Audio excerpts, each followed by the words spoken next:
500,000 strangers came looking for peace, love, and music.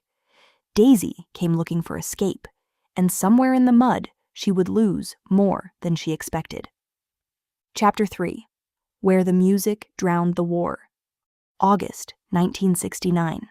Bethel, New York. The rumors had started weeks earlier in the dorm halls at Columbia University, a 3-day music and art festival on a dairy farm in upstate New York. 500,000 people were expected. Officials were already on edge, nerves beginning to unravel. The town of Bethel had a population of barely 3,000, and suddenly, it felt like the whole world was pouring in. Woodstock, Autumn whispered, as if the word held a promise she couldn't quite understand yet. Daisy gripped the steering wheel of Wanderlust as they crawled along Route 17.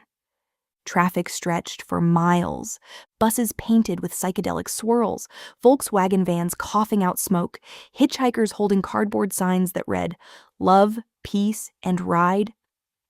"Are you nervous?" Autumn asked. "Absolutely terrified," Daisy said with a soft laugh. She glanced toward the stash hidden beneath the floorboard, tucked into a compartment under Wanderlust's back panel. Inside were Dexedrine, Seconal, Percodan, and Quaaludes, plus a secret stash of mushrooms and LSD. They'd made an agreement. If they were going to sell the stuff, they had to take it first. By the time they reached Bethel, the festival was already turning into beautiful chaos. The fences had been torn down, and it was officially a free concert. Promoters lost money.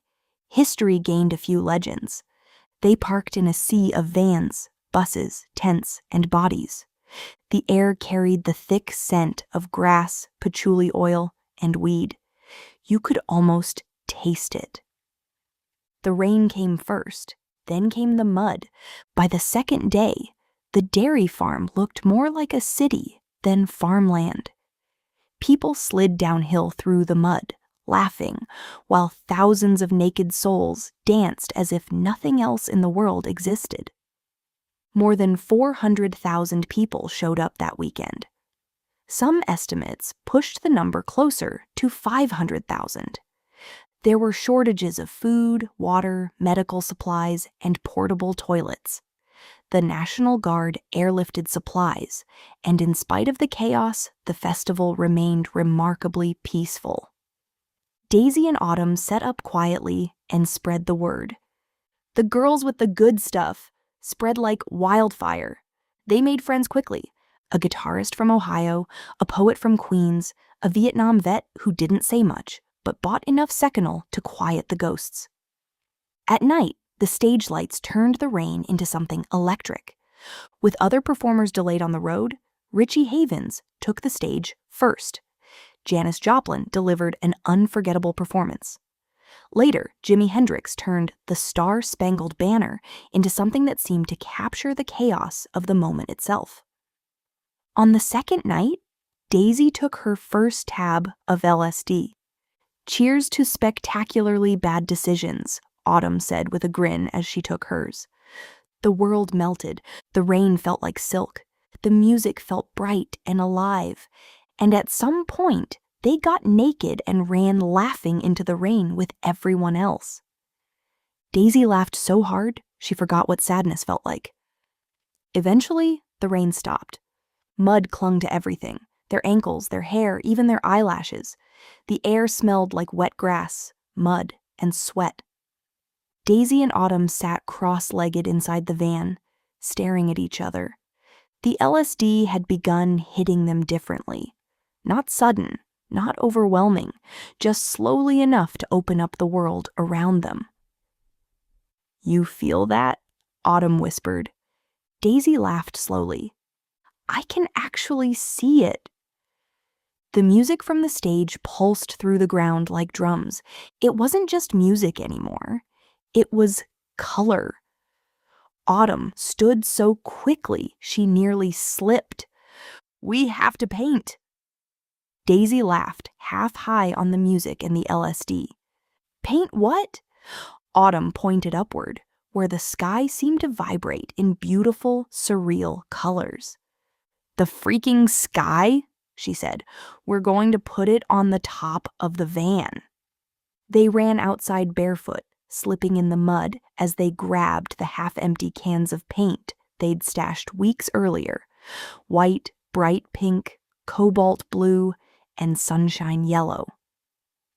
They climbed onto the roof of Wanderlust, still slick from the rain. Daisy dipped her hand straight into the pink paint. "No brushes?" she asked. "Nope," said Autumn. They started with a spiral, a whirling galaxy in the center of the roof, white and blue twisting together. Daisy smeared yellow streaks through it like lightning. Autumn pressed her painted palms around the edges, leaving handprints in a circle. "It's proof we were here," she giggled. Then the LSD hit harder. The stars above them looked close enough to touch. The stage lights flickered in the distance. Daisy began painting flowers growing out of the spirals, wild, bright petals dripping toward the windshield. Autumn painted an enormous eye in the center of the galaxy. Somewhere in the distance, someone screamed with joy. Daisy painted a tiny peace symbol inside the spiral. Then, without thinking, she wrote one word in looping yellow script along the edge. "Grace!" The letters shimmered. The rain began again, softly at first, and the paint started to smear. Colors ran together, melting into something even more beautiful. They lay back on the roof, soaking wet and stained with paint, high as kites, while the music seemed to turn into liquid. The van beneath them felt alive. "We are part of something amazing," Autumn whispered. "Something unforgettable." Daisy slowly turned her head. "For sure," she said, "and it's way bigger than us."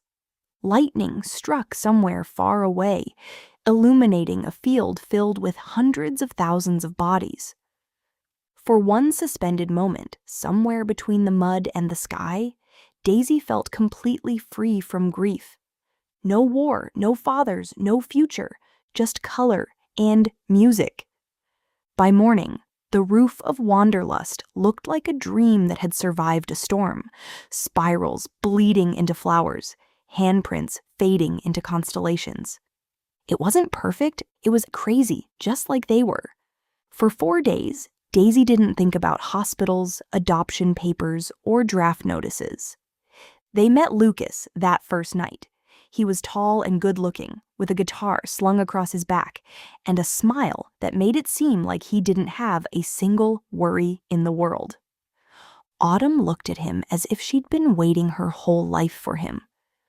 Lucas had a friend named Randy, tall, dark hair, a crooked grin, the kind of handsome that made you consider poor life choices. He tried to hit on Daisy. She tried to like him. But every time Randy touched her, Jesse's memory came rushing back. Jesse had written twice from Vietnam. His letters were careful and polished. He wrote about the heat, the mosquitoes, and how much he missed her. He didn't write about death. He didn't write about anything that had to do with the war. By day 3, Daisy and Autumn had made more money than they'd ever seen in their lives. The cash was unorganized, dirty, and covered with muddy fingerprints. "We can go anywhere," Autumn whispered. It was the last night, and Lucas lay beside Autumn in the grass, his fingers tangled with hers. "Come with me," he said, and just like that, no plans, no address, just westbound. Daisy watched her best friend fall in love in 72 muddy hours. They'd always talked about traveling: Florida beaches, Tennessee bars, Chicago blues, California sunsets, Las Vegas neon, and the Colorado mountains. "Before the road feels longer than the dream," Autumn used to say. They were barely adults, still reckless enough to believe the road would protect them. On that final morning, as Jimi Hendrix closed the festival with his distorted national anthem, Autumn made her decision. "I'm going with him," she told Daisy. Daisy nodded, even though something in her chest cracked open. You better find me again. Oh, I will, Autumn promised. Maybe even Florida or Colorado. They clung to each other, holding on harder than anything that had ever tried to pull them apart. Then Lucas reached for Autumn's hand, and in a single breath, Daisy was standing alone. She climbed into Wanderlust with mud drying on her legs and cash sitting heavy in her pocket. Her hatred for the war had only grown. Jesse had been drafted.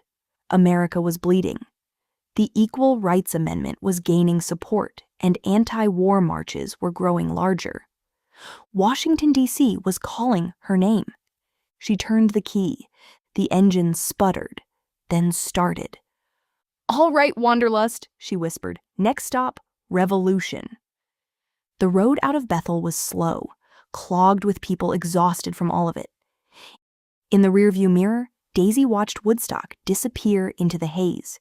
Peace, love, mud, and one less best friend beside her. Washington, D.C. was waiting ahead.